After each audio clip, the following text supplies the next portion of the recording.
Hello दोस्तों, स्वागत है आप लोग का extra classes by SN sir में।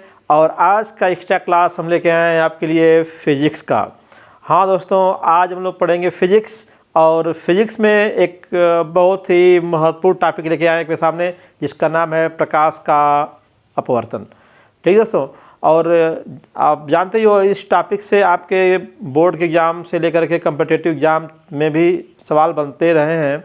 और ये हर एग्ज़ाम के हिसाब के लिहाज से ये बहुत ही इम्पोर्टेंट टॉपिक है।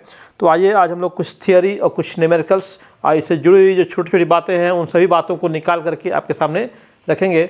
आइए दोस्तों, देखते हैं हम लोग टॉपिक को शुरू करते हैं। प्रकाश का अपवर्तन। प्रकाश का अपवर्तन। ठीक है दोस्तों, तो हम थोड़ा सा एक हेडिंग पीछे से शुरू करेंगे। आपने शुरू किया था कहाँ से? प्रकाश से शुरू किया था। प्रकाश को आपने बता दिया कि क्या है, एक प्रकार की ऊर्जा है। फिर प्रकाश को आपने किसी माध्यम में लेकर आए। आप प्रकाश को जब किसी माध्यम में लाया गया, ठीक है, तो अगर माध्यम कैसा था? समान था, एक समान था। माध्यम कैसा था? एक समान माध्यम था। माध्यम एक समान था। तो वहाँ पे हम लोगों ने एक घटना पढ़ी जिसका नाम दिया आपने परावर्तन। क्या नाम दिया? परावर्तन। तो दोस्तों, प्रकाश का जो परावर्तन है वो क्या होता है? एक ही माध्यम में, है ना दोस्तों, एक ही माध्यम में ये होती है घटना। कौन सी घटना? प्रकाश का परावर्तन। लेकिन दोस्तों, अगर हमारा माध्यम क्या हो, कुछ अलग हो, हमारा जो प्रकाश है किसी भिन्न एक माध्यम से दूसरे माध्यम में कुछ अलग प्रकार के माध्यम में जा रहा हो, तो वहाँ पे क्या होगा दोस्तों? अब हमारा जो प्रकाश है, अब प्रकाश गुजरेगा हम लोग का माध्यम, ये कोई माध्यम 1 है। इससे होते हुए क्या है, कोई माध्यम 2 में गुजर रहा है, इससे जा रहा है माध्यम 1 से माध्यम 2 में। ठीक है दोस्तों, माध्यम 1 से माध्यम 2 में जा रहा है। दोनों ही माध्यम कैसे हैं दोस्तों? पारदर्शी हैं। ये ध्यान देना हम लोग को है, कंडीशन है। माध्यम कैसे हैं? पारदर्शी। माध्यम 1 भी पारदर्शी है और माध्यम 2 भी क्या है? पारदर्शी माध्यम है। तो जैसे दोस्तों, जब हमारा प्रकाश एक माध्यम से दूसरे माध्यम में जाता है, ठीक है, एक पारदर्शी माध्यम से दूसरे पारदर्शी माध्यम में प्रवेश करता है, तो दोनों माध्यमों का जो कॉन्टैक्ट प्लेन है, दोनों माध्यमों का जो कॉन्टैक्ट स्पर्श तल है, उस तल पे जाते ही वो अपने पथ से क्या होता है? विचलित हो जाता है। अपने पथ से विचलित हो जाता है। और इसी घटना को हम लोग कहते हैं प्रकाश का अपवर्तन। प्रकाश का अपवर्तन। तो दोस्तों, आपका दोनों माध्यम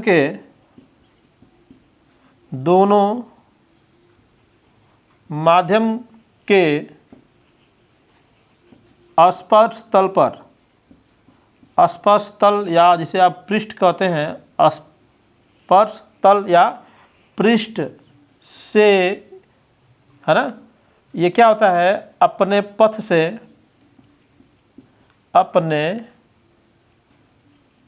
से क्या होता है दोस्तों? विचलित हो जाता है। अपने पथ से विपथित हो जाता है। अपने पथ से विचलित हो जाता है। अपने पथ से विचलित हो जाता है। इस घटना को क्या कहते हैं आप?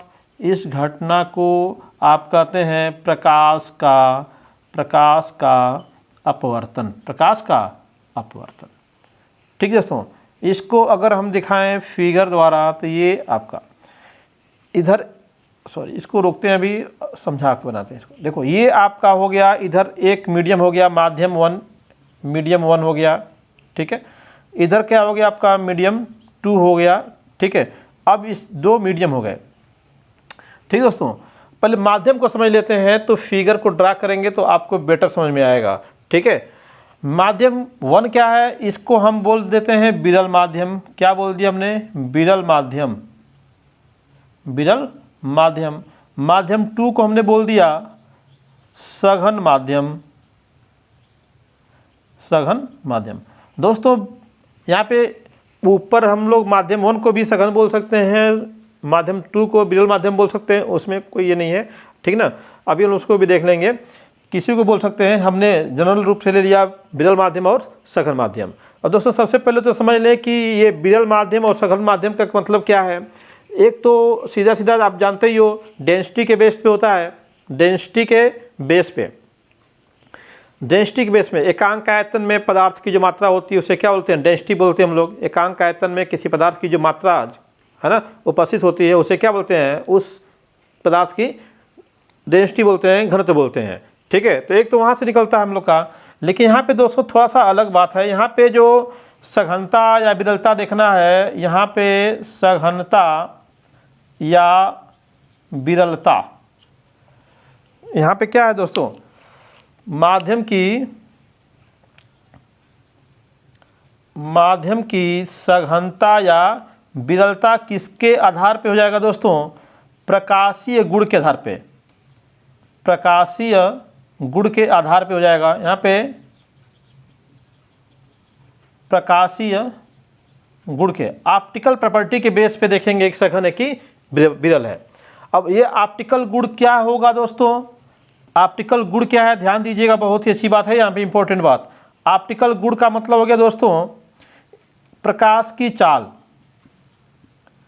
प्रकाश की चाल के आधार पे, प्रकाश की चाल के आधार पे। अगर प्रकाश की चाल अधिक है ना, प्रकाश की चाल क्या है, प्रकाश की चाल क्या है दोस्तों, अधिक है, प्रकाश की चाल अधिक है, तो माध्यम कैसा होगा, विरल, माध्यम कैसा होगा, विरल होगा, ठीक है। अगर प्रकाश की चाल दोस्तों, प्रकाश की चाल क्या हो गई, कम हो गई, कम है, तो क्या कहेंगे उसे, सघन कहेंगे। क्या कहेंगे, सघन, ठीक है दोस्तों। ये इंपॉर्टेंट पॉइंट है, इसको ध्यान दीजिएगा, बीच में आया हुआ है यहाँ पे, ठीक है। अब यहाँ पे मैंने कहा क्या समझाया, मैंने आपको सिंपल सा समझाया कि सघन माध्यम और विरल माध्यम की हम लोग कैसे कंपेयर करेंगे, कैसे जानेंगे कौन सा सघन है कौन सा विरल है। तो आपने माध्यम की सघनता या विरलता किसके आधार पे, प्रकाश के गुण पे, प्रकाश का गुण किसके, कौन सा प्रकाश का गुण, प्रकाश की चाल के बेस पे, प्रकाश की चाल के आधार पे कैसे, प्रकाश की चाल अगर किसी माध्यम में अधिक है तो उसे विरल माध्यम, उसके सापेक्ष कोई और माध्यम है उसमें प्रकाश की चाल क्या है, कम है, तो उसे कहेंगे सघन माध्यम। तो दोस्तों कोई भी एक मीडियम सिंगल लेकर के हम नहीं बता सकते कि सघन है कि विरल है। सघनता विरलता बताने के लिए हम लोग को दो माध्यम कम से कम लेना पड़ेगा। जैसे मैंने यहाँ पे क्या लिया है, दो माध्यम लिया है, M1 और M2, M1 और M2, यहाँ पे दो माध्यम लिए गए हैं, M1 और M2। M1 और M2 में से कौन सघन होगा, कौन सा विरल होगा, अगर इसमें प्रकाश की चाल क्या है, अधिक है, प्रकाश की चाल क्या है, अधिक है, इसमें क्या है दोस्तों, प्रकाश की चाल क्या है दोस्तों, कम है, तो ये क्या होगा, आपका सघन हो जाएगा। ये क्या होगा, सघन। ये प्रकाश की चाल इसमें क्या है, अधिक है, तो इसको कहेंगे विरल माध्यम। क्या कहेंगे, विरल माध्यम, विरल माध्यम, ठीक है दोस्तों। तो कंपेरिजन किया मैंने, यहाँ पे कंपेरिजन करेंगे आप, देखिए तुलना करके देख सकते हैं, कंपेरिजन करिए इसका, किसमें अधिक है किसमें कम है प्रकाश की चाल। जिसमें प्रकाश की चाल अधिक होगी वो विरल होगा, जिसमें प्रकाश की चाल अधिक कम होगी वो सघन होगा, ठीक है दोस्तों। तो यहाँ से आप समझ गए होंगे कि माध्यम का मतलब क्या हो गया, माध्यम कौन सा सघन है कौन सा विरल है। यहाँ पे जो बात पूरी बताई मैंने, ये बिल्कुल प्रकाश के सापेक्ष कोई माध्यम है तो कौन सा विरल होगा कौन सा सघन होगा, ठीक है। माध्यम के बारे में पढ़ लिया, ये आपका हो गया माध्यम, ठीक है दोस्तों, माध्यम कैसा होगा, ठीक है। अब आप अगर माध्यम समझ गए तो अब हम वही प्रकाश के अपवर्तन के लिए चित्र बनाते हैं। ये हो गया आपका स्पर्श पृष्ठ, स्पर्श पृष्ठ हो गया। अभी इसको नाम देंगे हम लोग कुछ और, अभी फिलहाल क्या है, ये स्पर्श पृष्ठ है। अब यहाँ पे आप इसको मीडियम 1 कह सकते हैं, आप इसको मीडियम 1 कह सकते हैं, और इसके नीचे क्या हो गया, मीडियम 2 हो गया, मीडियम 2 हो गया, मीडियम 2 हो गया, है ना दोस्तों।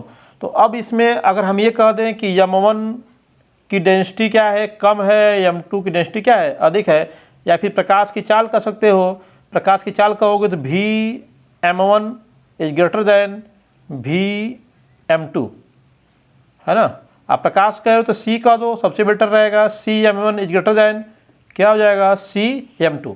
प्रकाश की चाल M1 में अधिक है, M2 में क्या है, कम है। तो अब यहाँ पे क्या होने जा रहा है, ये कोई प्रकाश की किरण आ रही है और इस स्पर्श पृष्ठ पे आई। दोनों ही माध्यम कैसे हैं दोस्तों, पारदर्शी। ये भी क्या है, पारदर्शी माध्यम है, और ये भी क्या है दोस्तों, पारदर्शी माध्यम है।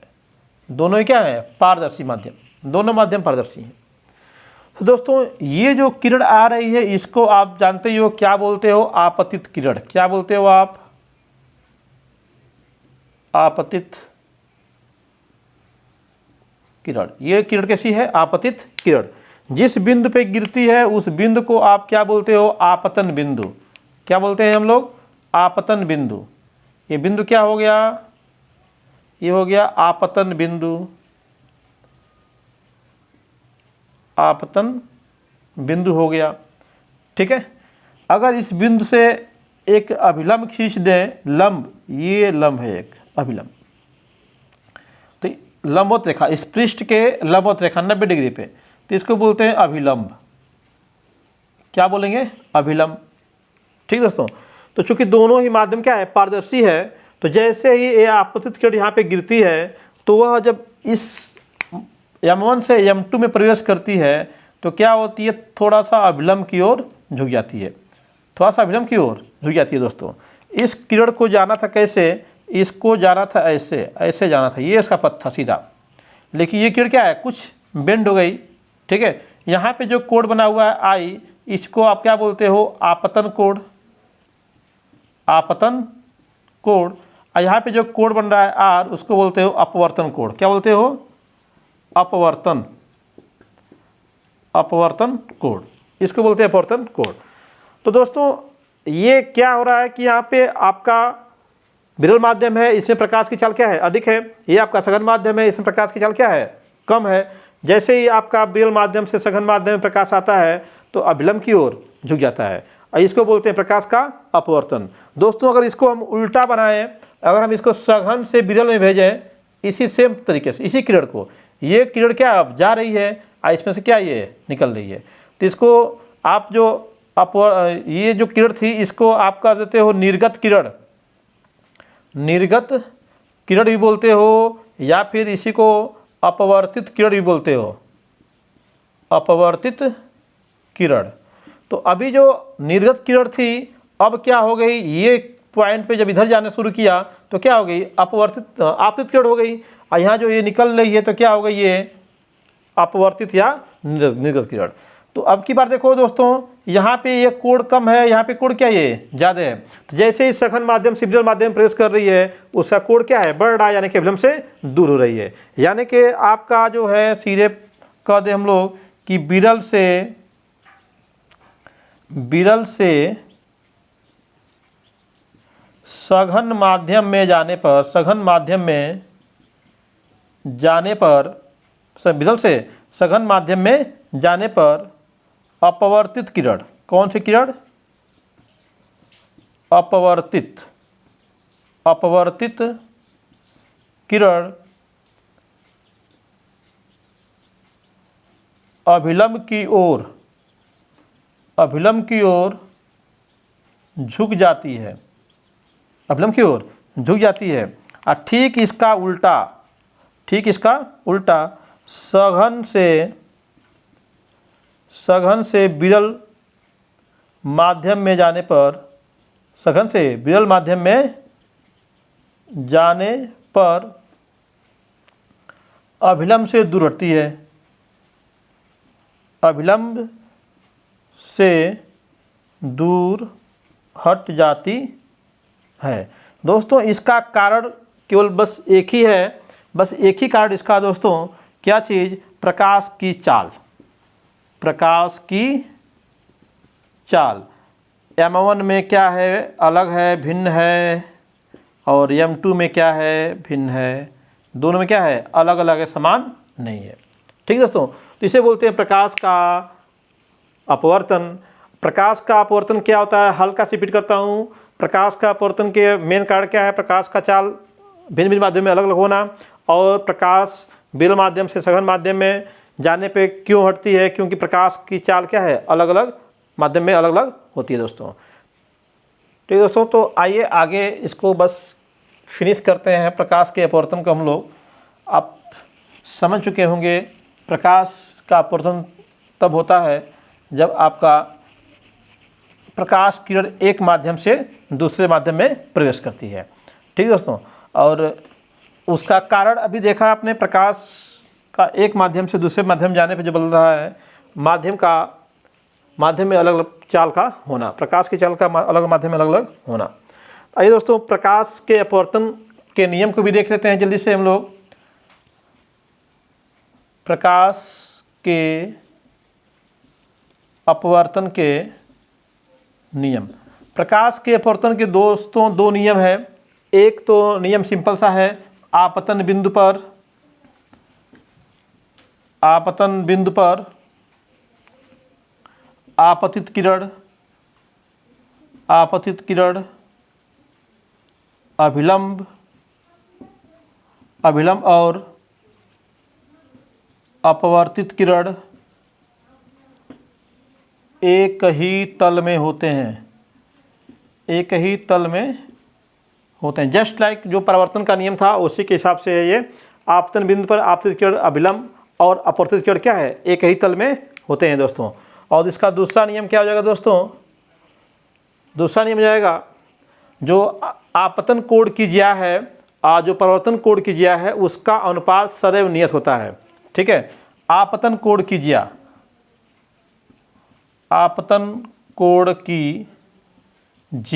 मतलब दोस्तों साइन, ज्या और अपवर्तन कोण की ज्या का अनुपात नियत होता है, निश्चित होता है, नियत होता है, कांस्टेंट होता है दोस्तों। ठीक है, यानी कि sine I upon sine R equal to N.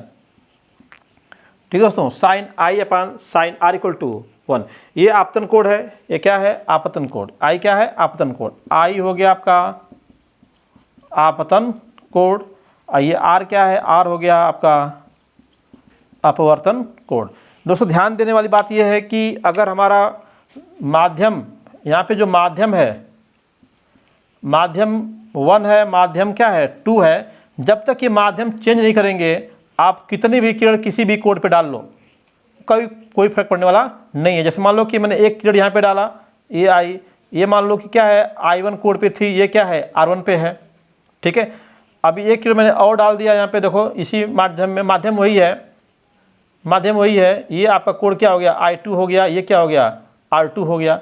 इसी माध्यम में एक किरण मैंने और डाल दिया, ये आपका क्या है I3 है, ये क्या है R3 है।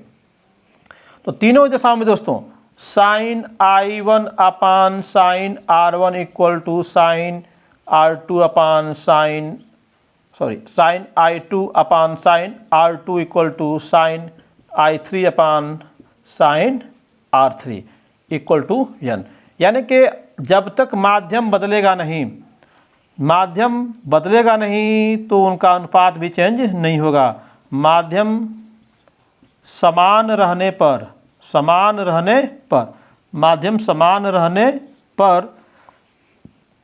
अनुपात है ना, अनुपात क्या रहता है, नियत रहता है।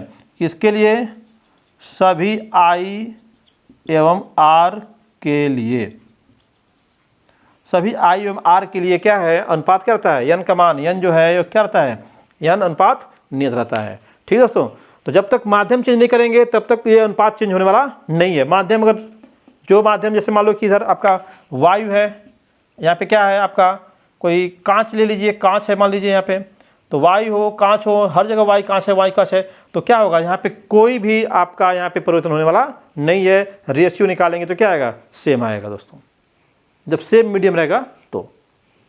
ठीक है दोस्तों, तो ये था आज का टॉपिक अभी जस्ट इसके बाद टॉपिक आएगा अपवर्तनांक। ठीक है दोस्तों, और अपवर्तनांक के बारे में बताएंगे, और अपवर्तनांक के को बताने के बाद उस पर कुछ न्यूमेरिकल्स करेंगे हम लोग।